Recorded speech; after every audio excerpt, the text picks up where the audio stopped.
नमस्कार, आदाब, सत श्री अकाल दोस्तों। स्वागत है आप सबका मेरे YouTube चैनल स्वप्निल जंक्शन पर और मैं आशा करता हूं कि आप सभी स्वस्थ और सुरक्षित होंगे।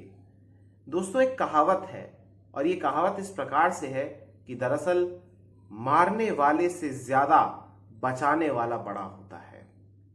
आज मैं इस वाक्य को, इस कहावत को आपके सामने क्यों कह रहा हूं, इसके पीछे का जो कारण है वो ये है दोस्तों कि दरअसल हमारे देश में जो सुरक्षा जवान हैं, जो हमारे देश के वीर पराक्रमी सैनिक हैं, हमारे देश की सिक्योरिटी फोर्सेस हैं, ये हमारी रक्षा करते हैं, हमारे देश की रक्षा करते हैं, प्रत्येक नागरिक की रक्षा करते हैं। और ये बड़ी ही थैंकलेस जॉब है दोस्तों। शायद उन लोगों को उनका क्रेडिट तक नहीं मिल पाता है। एक चीज दोस्तों बनाने का मकसद ये भी है कि हमारे आस पड़ोस में जो कुछ भी हो रहा है उसे देखने के बाद कहीं ना कहीं भारतीय सेनाओं के, यानी भारतीय सेना के जो तमाम अंग हैं, चाहे नौसेना हो, चाहे वायुसेना हो, चाहे हमारी थल सेना हो, या हमारे जो उनके भीतर जो अलग अलग शाखाएं हैं वो हो, या फिर हमारे पुलिस की जवान हो, या तमाम सशस्त्र सैनिक हो, जितने भी हमारे सिक्योरिटी फोर्सेस के जवान हैं, एक एक जवान, उनके लिए हृदय में सम्मान कई गुना तक बढ़ जाता है।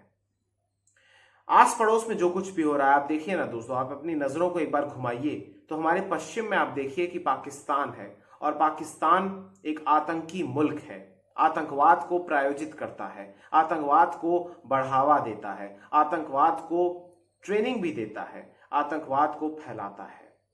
और उसकी बुनियाद ही इस प्रकार पर डली हुई है, इस रूप से डली हुई है, उसकी सोच में सिर्फ और सिर्फ भारत का विरोध है। इसके अलावा आप उससे ऊपर चले जाइए थोड़ा सा तो आपको अफगानिस्तान दिखेगा, और अफगानिस्तान में क्या कुछ हो रहा है वो आप जानते हैं, जहां एक और पाकिस्तान के भीतर आतंकी ये साजिश रचते हैं कि किस प्रकार से भारत पर आक्रमण किया जाए, भारत को नुकसान पहुंचाया जाए, और उसकी सहायता के लिए वहां की सेना और वहां की सरकार नतमस्तक हो जाती है, अपने आप को झोंक देती है। तो वहीं अफगानिस्तान के भीतर तो पूरे के पूरे आतंकियों ने ही कब्जा कर रखा है। हर कोई इस बात से वाकिफ है, हर कोई इस बात से परिचित है कि अफगानिस्तान के भीतर तालिबानियों ने क्या कहर ढाया है। आप रोजाना वो तस्वीरें, रोजाना वो विजुअल्स देख रहे हैं। आप ये भी देख रहे हैं कि किस प्रकार से अफगान नागरिक तरस रहे हैं अपने मुल्क को छोड़ने के लिए किसी भी कीमत पर, और आप ये भी देख रहे हैं कि विश्व के तमाम देश अपने अपने नागरिकों को विमान भेजकर बुला भी रहे हैं। आप कल्पना कीजिए कि वहां पर स्थिति क्या होगी। इसके अलावा आप ये भी देख रहे हैं अफगानिस्तान में कि कैसे वहां पर आतंकी लगातार मीडिया इंटरव्यूज दे रहे हैं, लगातार जो विदेशी वहां पर नेता हैं या अपने देश के उनके जो नेता हैं उनसे मुलाकात कर रहे हैं। ये आतंकी कर रहे हैं। सोचिए, कोई राजनेता करते तो इसमें कोई हैरत या आश्चर्यजनक बात नहीं होती, वो उनकी ड्यूटी का हिस्सा होता है, उनके प्रोटोकॉल्स का, उनके पोर्टफोलियो का हिस्सा होता है। लेकिन अगर आतंकवादी जो कि साइड में बंदूक टांगे हैं और उसके बाद वो एक शीर्ष नेताओं से मिल रहे हैं, तो फिर वाकई में हैरत होती है सोचने पर। इसके अलावा अब आप पश्चिम से होकर आप पूर्व की तरफ आइए, या यूं कहिए कि उत्तर पूर्व की तरफ आइए। चीन को आप देखिए। चीन भी भारत पर, भारत की भूमि पर अपनी नापाक नजरें गढ़ा कर रखा हुआ है। वो लगातार ये चाहता है कि किसी रूप में भारत के कुछ हिस्से उसके भीतर आ जाएं, कब्जा कर लें, क्योंकि चीन की ये सोच है, चीन की विस्तारवादी सोच वाकई में वो सिर्फ भारत ही नहीं बल्कि तमाम दुनिया के जो देश हैं, चाहे उसके पड़ोसी हो, जिसमें जापान आता है, जिसमें वियतनाम आता है, जिसमें ताइवान आता है, जिसमें हांगकांग आता है, उन सब की भूमि पर भी इसकी नजरें रहती हैं। तो आप देख सकते हैं कि भारत किस प्रकार से शत्रुओं से घिरा हुआ है। और कई कई लोग इस बात को भी कहते हैं, विशेषज्ञ, कि ऐसा भी हो सकता है कि भारत को कई मोर्चों पर एक साथ लड़ना पड़े, और उसके लिए भारत की सेनाएं तत्पर हैं, भारत की सेनाएं तैयार हैं, और इस बार बेहतर तालमेल के साथ भी, क्योंकि भारत ने अब तक जो 4 युद्ध लड़े हैं उसमें यह स्पष्ट हो चुका है कि भारत अब किसी से हारेगा नहीं। भारत ने 4 युद्ध, माफ कीजिएगा दोस्तों, भारत ने 4 युद्ध पाकिस्तान के खिलाफ लड़े हैं, आपको याद होगा कि 1948 में 47-48 में जब भारत स्वतंत्र हुआ था, पाकिस्तान भी स्वतंत्र हुआ था, तो उस दरमियान पहली बार ही युद्ध हो गया था। उसके बाद भारत का चीन के साथ मुकाबला हुआ, युद्ध हुआ 1962 में। उसके बाद भारत का पाकिस्तान के साथ युद्ध हुआ सिर्फ 3 वर्षों के बाद ही 1965 में। उसके बाद कुछ वर्षों के बाद, करीब 6 वर्षों के बाद भारत का युद्ध हुआ बांग्लादेश के लिए, उसकी मुक्ति के लिए, पाकिस्तान के खिलाफ 71 में। और फिर उसके बाद करीब 25 साल बाद भारत का युद्ध हुआ कारगिल में पाकिस्तान के साथ। तो भारत को अब अनुभव भी है और भारतीय सेनाओं के पास प्रशिक्षण भी है और हमारे पास अत्याधुनिक हथियार भी है। हमारी सेनाएं विश्व की सबसे बड़ी सेनाओं में शुमार भी हैं और हमारे पास जो एक्टिव जवानों की संख्या है वो भी 14 लाख से ज्यादा है। विश्व की दूसरी सबसे बड़ी सेना है हमारे पास। तो ऐसे में हमारी सेनाओं का धन्यवाद करना क्यों नहीं चाहिए? जब आपके आस पड़ोस में आग लगी हो, जब आपके आस पड़ोस में अशांति हो, अस्थिरता हो, अराजकता हो, आतंकवाद हो, जब आपके आस पड़ोस में सैन्य शासन नहीं बल्कि आतंकियों का शासन हो रहा हो, तो ऐसे में हमारे देश के सैनिक जो हमारी सीमाओं की रक्षा करते हैं, एक एक इंच भूमि की रक्षा करते हैं, देश के हर एक कोने की रक्षा करते हैं, उनको हाथ जोड़कर प्रणाम करने का ये सुअवसर है दोस्तों। आज जो मैं ये वीडियो बना रहा हूं, या आज जो कोई भी, जो कहीं भी, कहीं पर भी, किसी भी गांव में, किसी भी शहर में, किसी भी राज्य में, किसी भी इलाके में, किसी भी क्षेत्र में भारत के, वहां पर जो कुछ भी सुरक्षा के साथ, स्वतंत्रता के साथ कार्य कर रहा है, वो इसीलिए कर रहा है क्योंकि उसके भीतर ये सुरक्षा का भाव सुनिश्चित है कि उसकी रक्षा के लिए देश के जवान अपनी हड्डियां गला रहे हैं हर मौसम में, हर इलाके में। आज दोस्तों इस वीडियो में मैं आपको हमारे सेनाओं के जो अलग अलग विंग्स हैं, हमारी जो मुख्य रूप से जो 3 सेनाएं हैं, उनके कुछ जो ध्येय वाक्य हैं उनके बारे में बताना चाहूंगा। जिन सेनाओं का ध्येय वाक्य ही इस प्रकार का हो, सोचिए वो सैनिक कितने वीर होंगे। और इसीलिए भारत आज भी विदेशी आक्रांताओं से सुरक्षित है अपनी स्वतंत्रता के बाद। और जिसके पड़ोस में ऐसी अशांति हो, वहां पर ऐसी बहादुर सेनाओं का होना ये दिखाता है, ये दर्शाता है कि हमारे देशवासियों का और हमारे देश के सैनिकों का जज्बा कितना ऊंचा है। वो मातृभूमि के लिए अपने सर्वस्व को न्यौछावर कर देंगे, लेकिन भारत की भूमि को कभी बेचेंगे नहीं, कभी भी शत्रु के सामने आत्मसमर्पण नहीं करेंगे।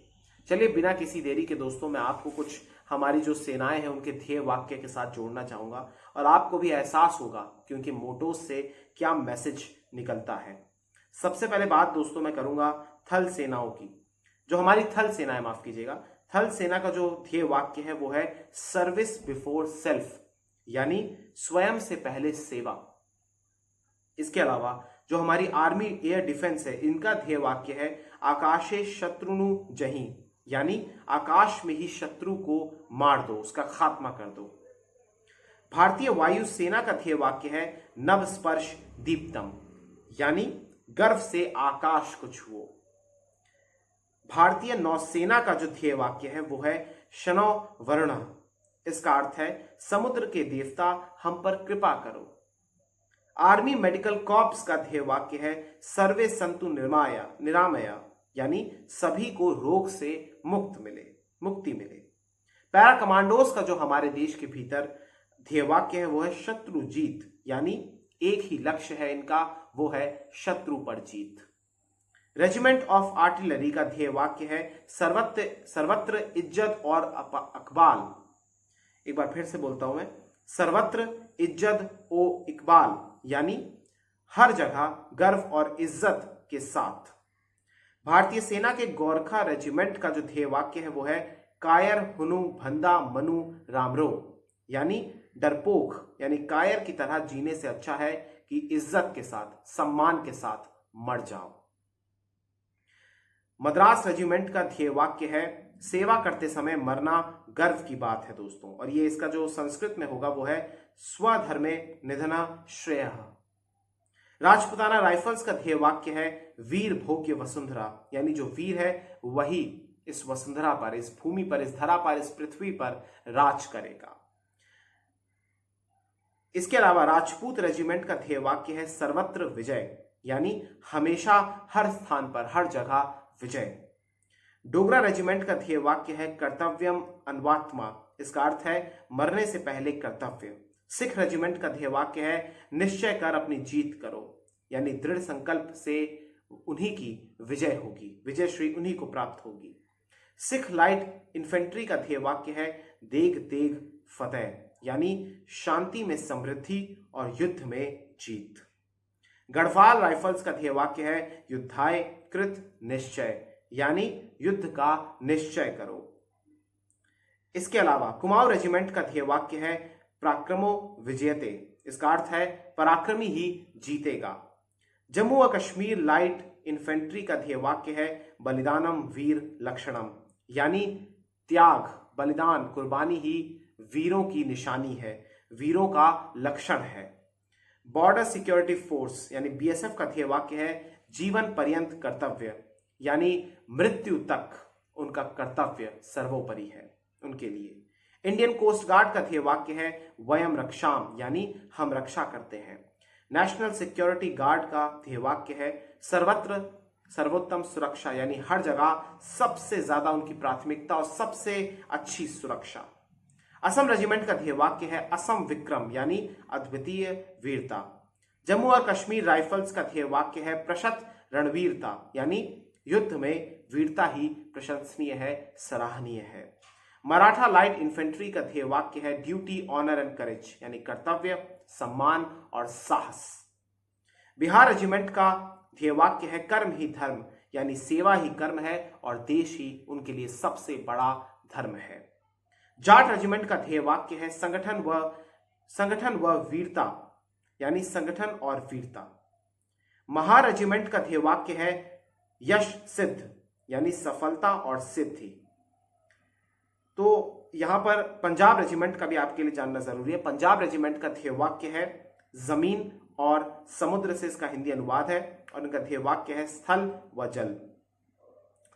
तो दोस्तों भारतीय सेनाएं जो हमारे देश की हैं, आप देख सकते हैं कि किस प्रकार से हमारे जो सिक्योरिटी फोर्सेस हैं, और इसमें मैंने अभी तमाम जो हमारी पुलिस फोर्सेस हैं, जो हमारे केंद्रीय सुरक्षा बल हैं, उनका अभी अधिकांश अफसरों पर, चाहे आईटीबीपी हो, चाहे और तमाम जो हमारे भीतर है मौजूद, चाहे सीआईएसएफ हो, सीआरपीएफ हो, आरएएफ हो, इन तमाम लोगों का या पुलिस की फोर्सेस हो, इनका अभी तक मैंने इसमें ध्येय वाक्य नहीं जोड़ा है। तो आप सोचिए हमारे देश के भीतर जो लाखों जवान हैं वो हर रोज अपने आप को समर्पित करते हैं मां भारती के लिए, हमारी सुरक्षा के लिए। इसलिए हमें उनका सम्मान हमेशा करना चाहिए। वो कभी आपके सामने आकर सामने से नहीं कहेंगे कि कृपया करके हमें थैंक यू बोलिए, लेकिन हमें अपने दिल के भीतर हमेशा उन्हें याद रखना चाहिए। आज भारत की भूमि अगर सुरक्षित है तो इसका सिर्फ और सिर्फ एक श्रेय जाता है, वो श्रेय जाता है हमारे वीर जवानों को, सैनिकों को। आपके लिए दोस्तों मैं कुछ स्टैट्स लेकर आया हूं जिससे आपको गर्व भी होगा और आपको ये भी पता चलेगा कि किस प्रकार से हमारे देश के भीतर जो हमारे सैनिकों की संख्या है वो भी आपको समझ में आएगी, क्योंकि ये बहुत ज़रूरी है कि आपको हमारे देश के बारे में, जो हमारे देश की सबसे बड़ी सेना है, जो हमारे देश की रक्षा करती हैं, आखिर उनकी जो उनसे जुड़े हुए जो तमाम आंकड़े हैं वो आपके लिए जानना जरूरी है दोस्तों। इसको मैं आपको बताना चाहूंगा। देखिए भारतीय सेना के बारे में सबसे पहले मैं आपको बताऊंगा सक्रिय सैनिकों की संख्या, और अगर रिजर्व सेना के लिहाज से उसकी दृष्टि से मैं बात करूं तो इंडियन आर्मी दुनिया में दूसरी सबसे बड़ी सेना है। आपको मैंने शुरुआत में बताया सबसे बड़ी सेना संख्या के लिहाज से चीन की है। हमारे देश में अगर एक्टिव मैं अगर आपको पर्सनल्स की बात करूं तो हमारे देश में 13,25,000 करीब करीब एक्टिव जवान है और 12 लाख के करीब रिजर्व जवान हैं। इसके अलावा दोस्तों आपको बताना चाहूंगा कि भारतीय सेना के भीतर 30 रेजिमेंट हैं और 63 बख्तरबंद रेजिमेंट हैं, जो कि 37 डिवीजनों में 7 अलग अलग ऑपरेशनल कमांड के तहत तैनात हैं। और इसी के साथ साथ दोस्तों जो हमारी नौसेना हो या फिर वायुसेना हो, इनके पास भी 1,30,000 से ज्यादा जवान हैं, रिजर्व जवान भी हैं।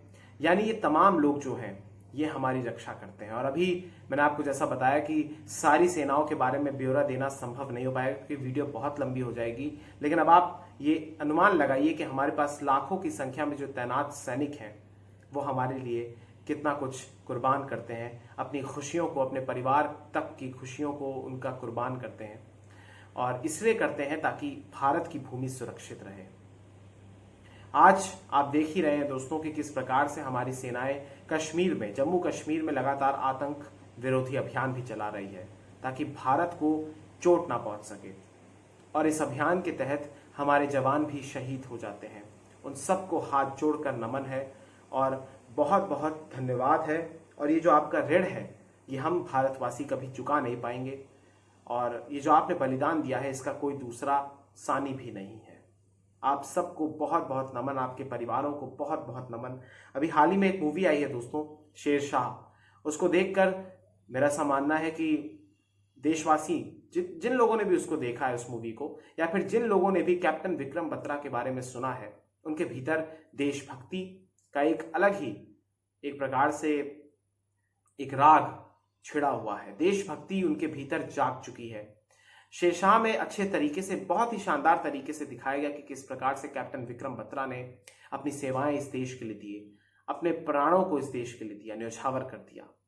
ऐसे में हमें सिर्फ किसी मूवी के आने के बाद, या फिर स्वतंत्रता दिवस या फिर गणतंत्र दिवस के आने के बाद, या आर्म्स फोर्सेस डे के आने के कुछ ही दिनों के बाद ही हमें हमारे सैनिकों को उन्हीं दिनों में याद नहीं करना चाहिए, बल्कि हमें आजीवन, हर लम्हा हमें उन्हें याद रखना चाहिए, क्योंकि वो हमारे लिए खड़े हैं।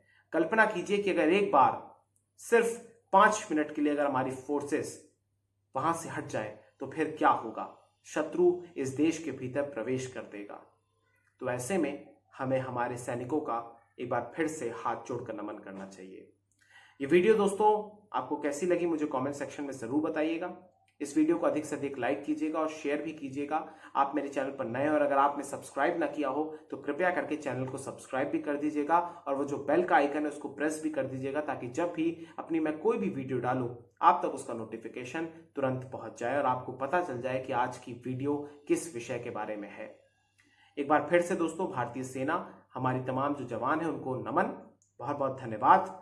और आसपास के माहौल को देखते हुए भारतीय सेनाओं की सेवाओं की प्रासंगिकता और भी ज्यादा बढ़ जाती है, और भी ज्यादा सम्मान हमारे दिलों में बढ़ जाता है। बहुत बहुत धन्यवाद, बहुत बहुत शुक्रिया। जय हिंद, जय भारत, वंदे मातरम, इंकलाब जिंदाबाद, सत्यमेव जयते। नमस्कार।